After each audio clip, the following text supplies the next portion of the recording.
Hi, welcome to this episode of The Real Realtor of Houston. I'm Kendall Butler, but you can just call me Peacock.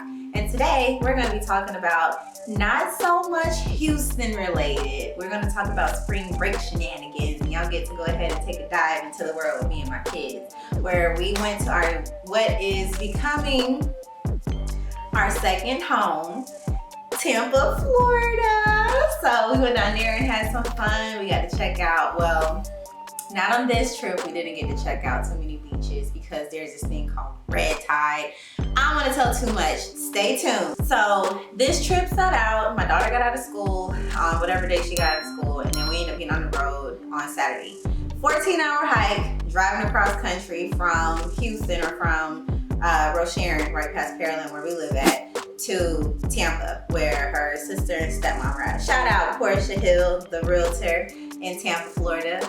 But yeah, so we got on the road, and my desire is to always try and make it be like a road trip where we can stop and observe different things, but I always put us onto this time crunch. I seriously don't know why I do that, and it's not okay.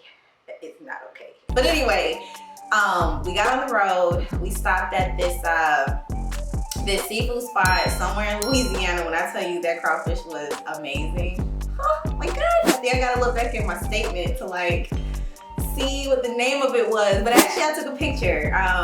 But yeah, we had some bomb crawfish in Louisiana, because I feel like, of course you have to stop in Louisiana to get crawfish. Like, why would you not? Don't cheat yourself, treat yourself. You know what I'm talking about?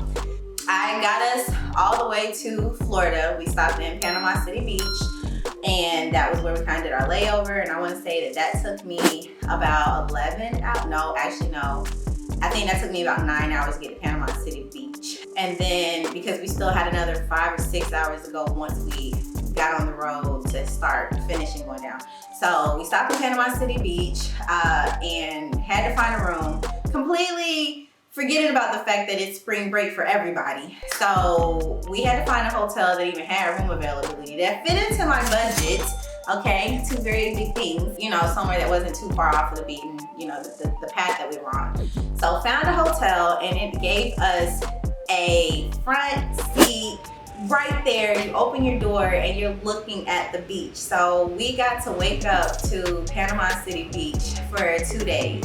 And to me, those are the things that, like, money, okay, here we go, disclaimer, right? Money can buy it. Obviously, money had to fund this.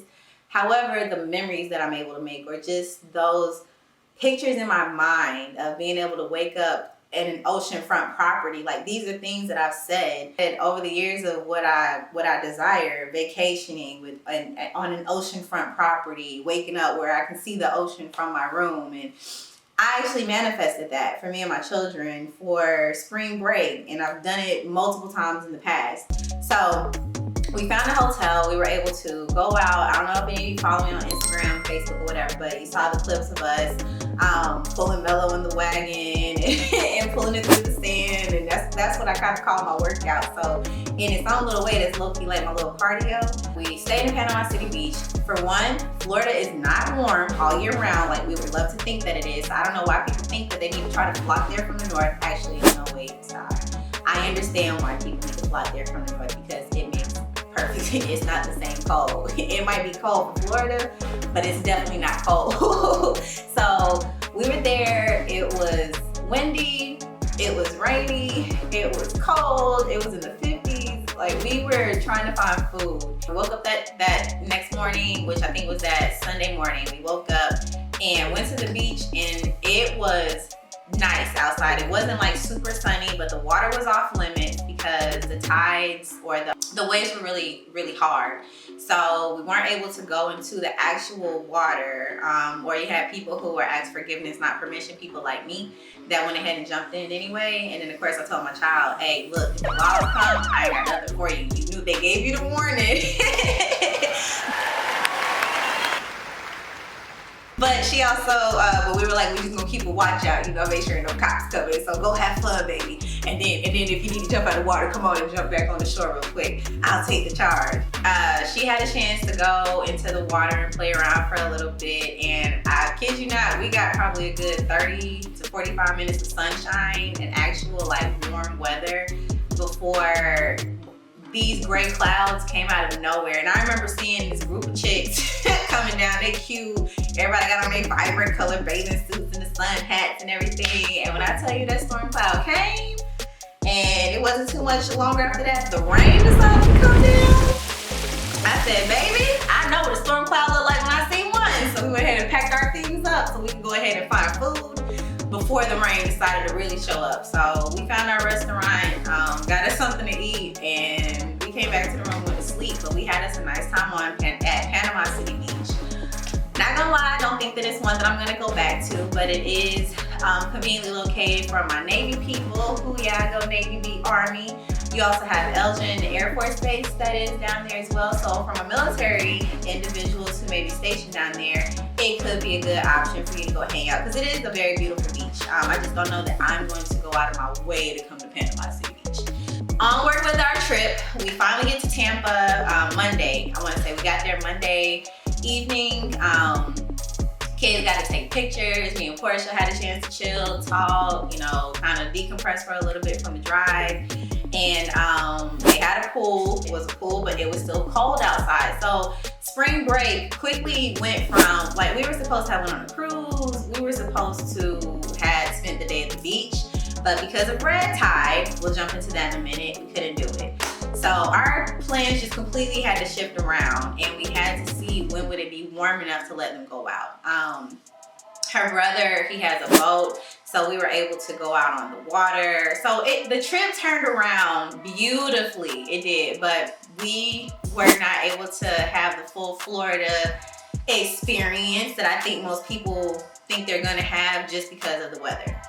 So jumping into some of the things that I've learned about Florida as we're looking for a place to find our second home. So still looking at the real estate market, but also some things that I did not think to consider, that I might need to keep my coat when I move down there. It might not really be, you know, it might not really be warm all year round. So March, I would not think to go live in Florida in March because I may not be able to get into the ocean because of red tide.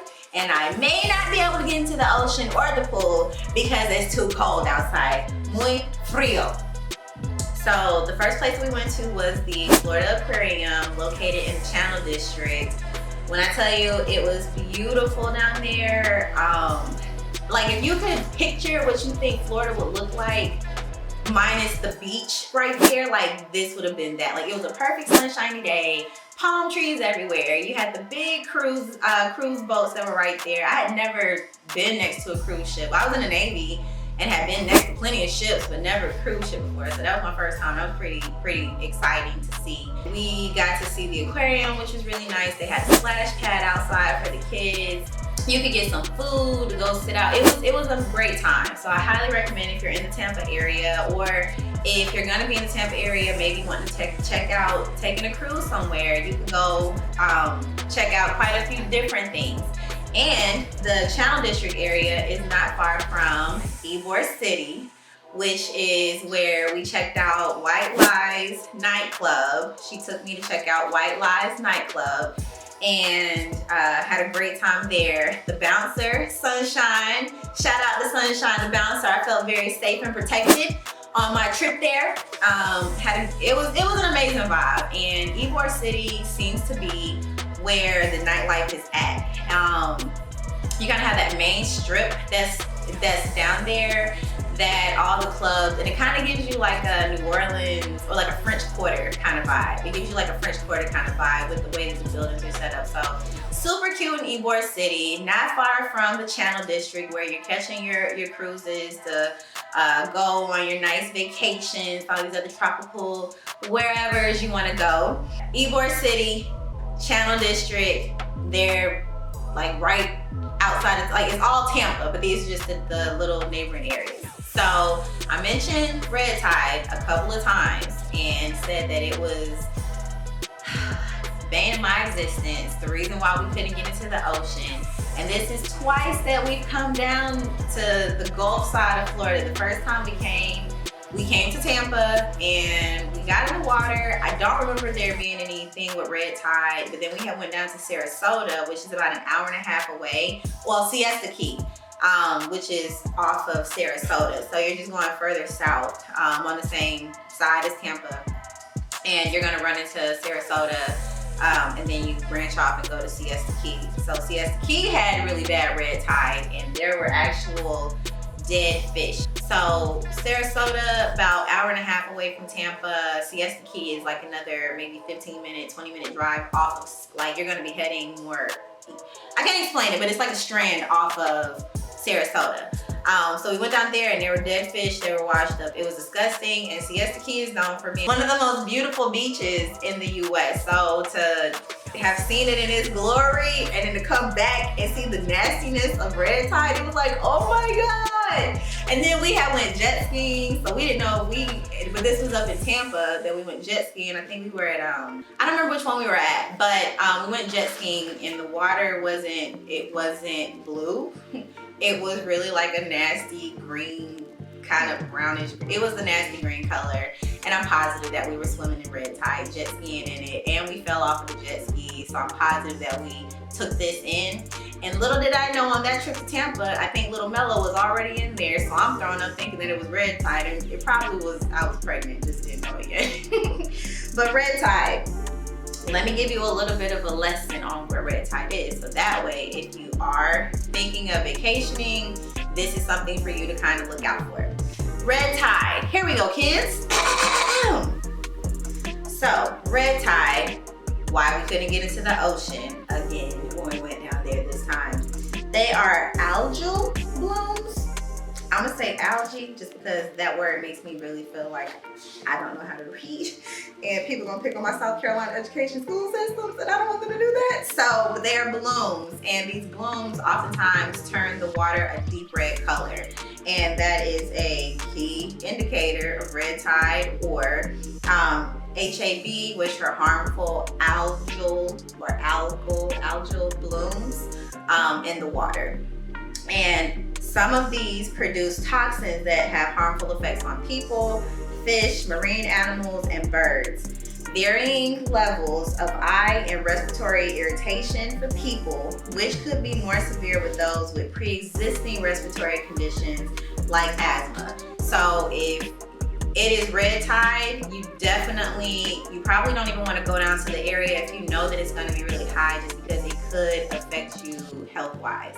If you're thinking about vacationing to the Tampa area, because we know that it is affected on that side of it, but they do have the website, and I will put that information in the box so you can go check out the website, but it is the National Oceanic and Atmospheric Administration, and the website is oceanservice.noaa.gov.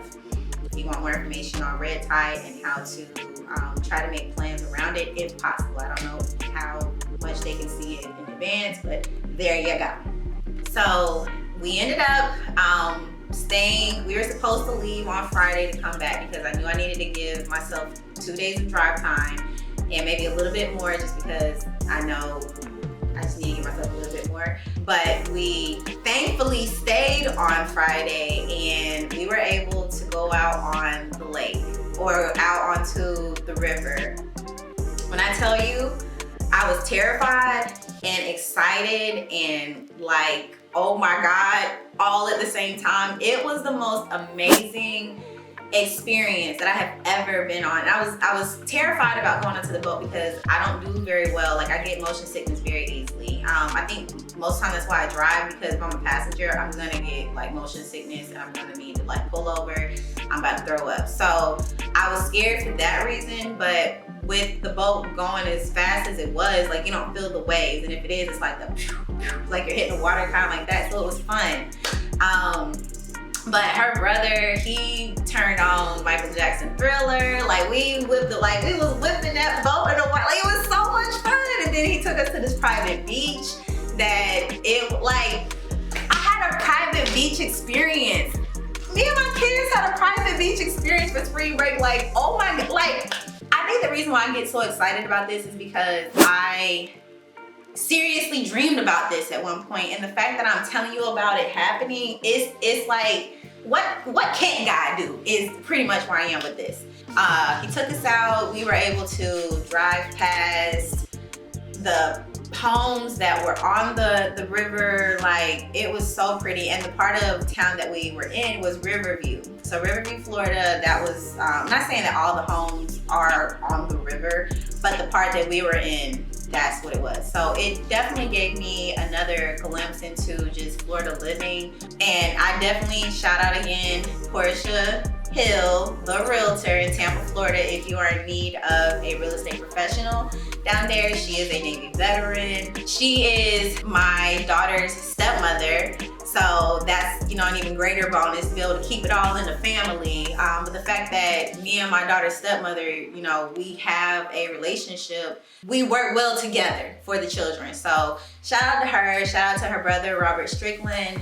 Down there, he is an attorney. So if you need any kind of legal defense, Robert Strickland is your guy in the Tampa area as well. On the way out, I definitely saw some places that we want to stop. High Springs, Florida is on our list. Jenny Springs. There's a couple of other places. Port St. Richie, I want to say, made it on there. So we slowly have a little list forming of other places that we want to check out for Florida.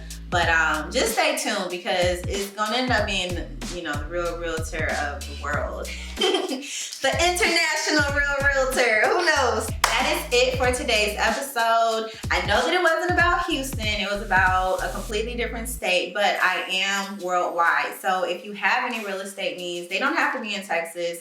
They can be wherever. I would love to be able to put you in touch with one of my preferred real estate partners that's going to be able to take the ball and take it to the finish line and go ahead and get us a touchdown, field goal, runner-up. That's not it. Runner-up is not a good thing to use. Touchdown, slam dunk, whatever you want to call it. I work with nothing but the best. So if you're looking for help, assistance, you need guidance, you just have questions, you want to get into investing, if you have any questions about anything real estate, please do not hesitate. Like, you can do it right now. You might want to just start the message, get the little dots coming up like you're thinking or whatever. Get that message started so that way you can reach out to me. I'm about to hit my 4-year anniversary, so I've seen a few things. I was in Virginia, now I'm in Texas. So I've seen 2 different markets and have negotiated contracts in both of those, serving well over 100 families. So if you have any questions, I'm Kendall Butler, but you already know what you can call me, Peacock, the real realtor of Houston. I'll see you guys next time. Take care.